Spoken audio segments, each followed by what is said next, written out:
हाय सांग मैंने तो आज मु गोटे नुआ आइटम ट्राए करने को जाऊँगी तो एपटे देखिपे एथेर अच्छी पिता शाग और आलू को मु काटिकी नहीं एमती छोट छोट तापर बेसन देसी लुण हलदी गुंड लंका गुंड तापर आपको मु बर्तमान गलेबी तापर तैयारी करके देखी बापा मानक केमती बनूची आ टेस्ट करके भी कहबी। प्रथमे मु गोला गोली करके रेडी करदेली देखि पारुथिबे एपटे तापर गोटे गोटे प्याजी भाया सेप देकिना गरम तेल रे छाणिली और नुआ गोटे जिनस जेहेतु ट्राए करुछि मन भीतर निहाती भाव टिके नर्वसनेस रहिबो।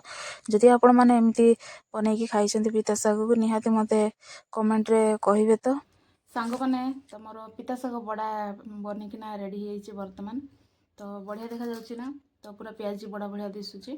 फर्स्ट टाइम बनैछि जहाँ भी हो तो मैं टेस्ट करके आपण मान को कहूँ केमती हेइछि।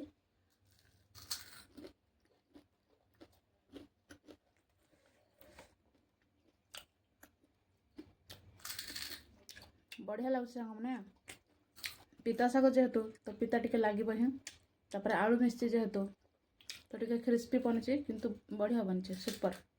आपण मैंने भी निहाती ट्राए करेंगे।